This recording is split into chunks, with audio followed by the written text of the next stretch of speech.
This is Al, and today I'm going to be sharing with you the 10 action steps I feel that you should take to get your business started. So let's get into it. Number one, the first thing you need to do is decide what type of business that you are going to be in, whether it's a product-based business, a service-based business, or a hybrid, basically both products and services. And you need to determine what type of business model you're going to follow, whether you're going to be doing all the work or you're going to work as the puppet master behind the scenes, pulling the strings and having people do the things you need done, okay? So you're going to have to decide what type of business you're going to run. All right, number two, you're going to have to think about the name of your business, all right? You want to pick a business name that is not just for where you are currently, but where you're headed, where you're going. So you need to have a long-term vision for your company, and you need to think about picking a business name that supports that long-term vision. A lot of times people pick a business name that is only for where they are now or in what they're doing now. So what I usually recommend in those situations is to be forward-thinking and make sure that you have options. So, for example, you may want to have a corporation that is the parent company, and then the other things that you're doing be like a business underneath that parent company, okay? So you may want to think about that because you don't want to pigeonhole yourself as far as your service offerings and your income potential. All right. Then number three, you want to think about your domain name. Now, usually I tell my clients that the best thing to do is actually to go on to one of the domain purchasing sites like GoDaddy.com and run your business name through there as a domain name first. Because what happens is you want to decide what your business name is based on the availability of that domain name. And you want to have more than one option. You don't want to hang your hopes on just one business name. You want to have multiples just in case what you thought of as a brilliant, world-changing idea has already been taken. Okay? So you want to make sure that you do that. And you want to have a close corresponding domain name. All right. Number four, you need to think whether you're going to be local or national. Now, a lot of people think, well, I'm only doing local business. I don't have any plans to be national. But if you plan to do business anywhere on the internet, guess what? You may end up being national. And the reason why I say that is because a lot of times people find your business online. They ask you, hey, can you do this service? Can you send me this product? And so on and so forth. So you don't want to just think that everything's going to be your local neighborhood, your small town, your village, your people, whatever it is that you're thinking. You need to expand your vision a little bit and understand that somebody else somewhere other than where you are might want your services or your product. So you need to think about being local and possibly national, or for that matter, international. All right, number five. You need to think about whether your business structure is going to work long term. And that means, what's your corporate business structure? Are you going to be an LLC? Are you going to be an S Corp? Are you going to be a sole proprietorship? What are you going to be? And the cool thing is you don't have to know right now.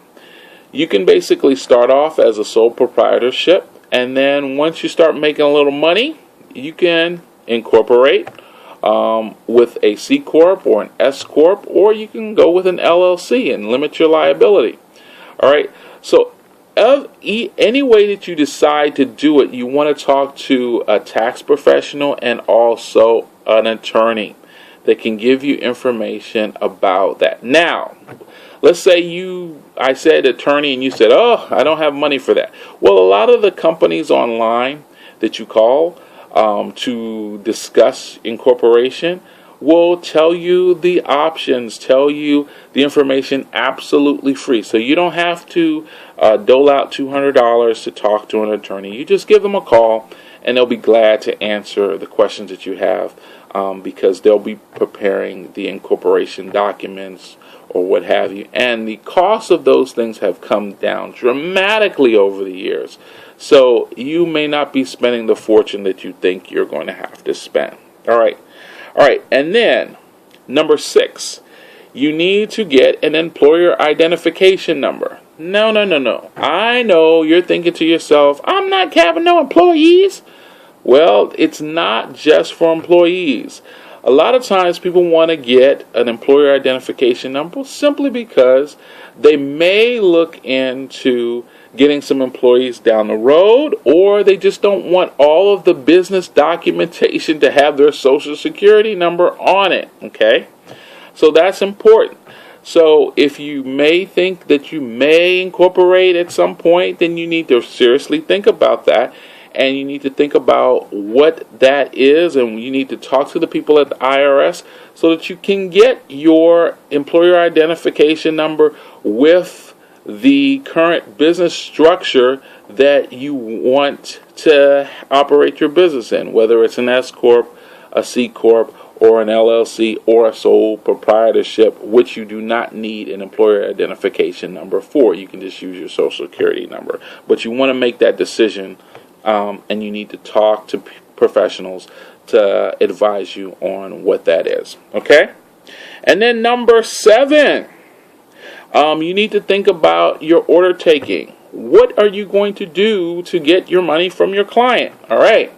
So what I usually suggest to my clients is I always tell them, I said, you need to make it easy for people to buy from you. So what you want to do is you want to make sure that you have multiple payment options. Okay. Now, a lot of the ways that you take payments nowadays is so easy that it's a far cry from how it was back like in the 80s and 90s, okay? So what happens is you don't need a merchant account anymore. You can just sign up for a PayPal account. It will take the credit cards from your clients, the electronic debits, the e-checks, whatever, and it makes it real easy for you to do that. And then what happens is you have those multiple payment options. And there's so many tools that you have with PayPal. Not to endorse PayPal, but it's just so many tools that you have. And your clients love it when they get invoices that are professional, that you can use, and you can send with PayPal. And if you decide to go with a merchant account, make sure that your merchant account, whatever service provider you have, they're giving you free equipment. You shouldn't be paying for equipment nowadays. I mean, it's not back 1985 where you had to put a lease on equipment or buy that, because they have competition now in huge ways with PayPal. So you want to make sure that you get that equipment free if you're using a merchant account. All right. And then number 8, a website. People ask me all the time, can you do business without a website? Answer to that question is no. You used to be able to do business without a website. But what typically happens is that's only if you want your business to be small. If you want to make just about $200, $300 a month and you're good, then no website. But if you want to make money that you can live off of, then you need to have a website. Because what happens is nowadays, people just don't hire you for your word. They want to check you out. They want to see what your product offering is. A lot of times they want to refer you to their friends. And you want to make it easy for them to do that. So you want to have a website. Also, you want to be found online with Google. You want to make it easy for people to find you. People don't run to their phone book anymore to find businesses. What they do is they run for their phone, or they run for their tablet, or they run for their laptop.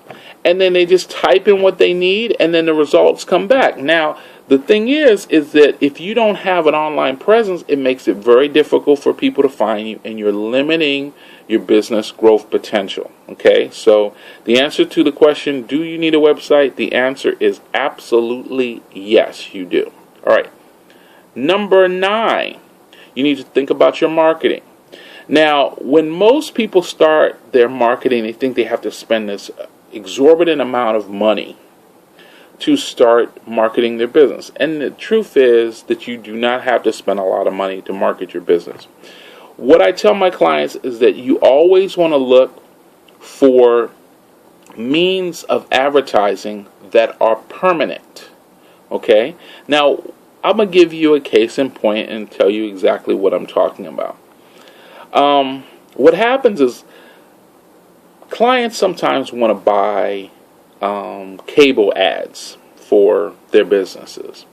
And I tell people that cable ads are fine, however, they're not permanent, because once the cable company stops running those spots or the radio spots for the radio commercials, then what happens is you fade into memory.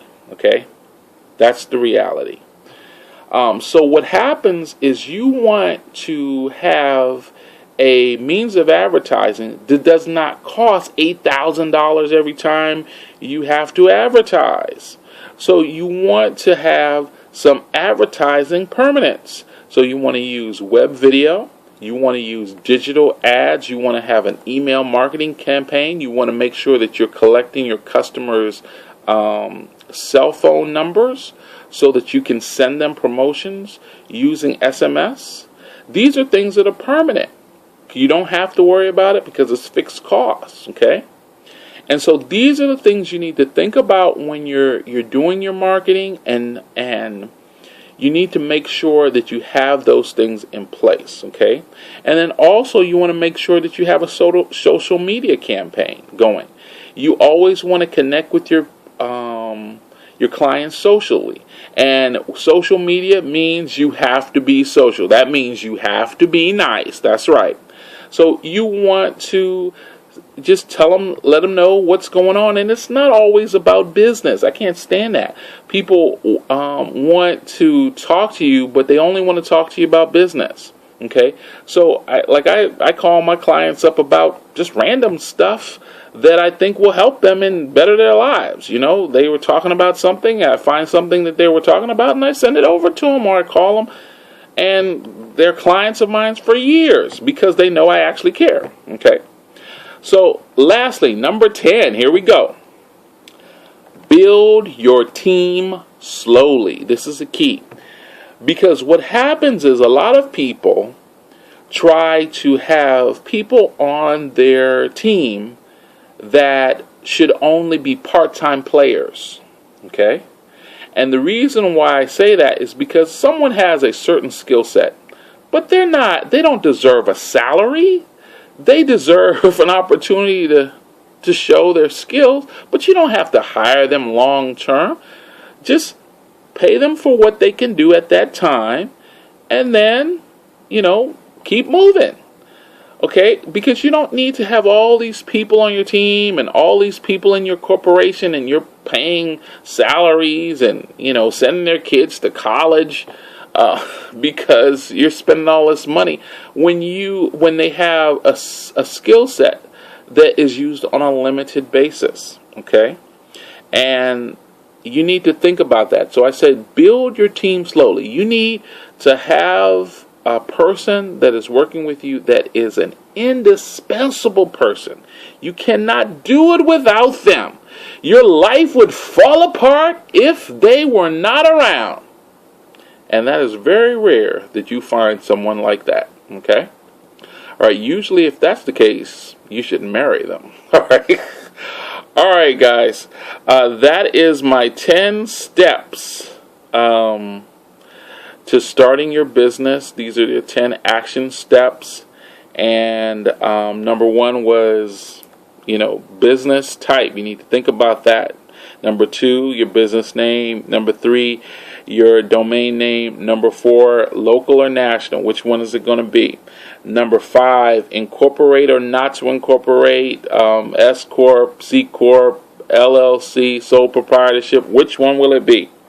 Number 6 is employer identification number. Don't be afraid to get one. Go ahead and do it. Call the IRS. Number 7 is your order taking. How are you going to do it? Make it easy for people to pay you. Okay? Number 8, a website is a must-have. Get real. Okay.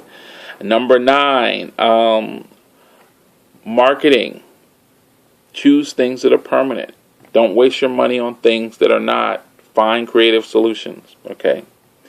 And number 10, build your team slowly. All right. Now, if you need help with any of this stuff that I mentioned, okay, you know that you can click the link below or call. I answer my own phone, people. All right.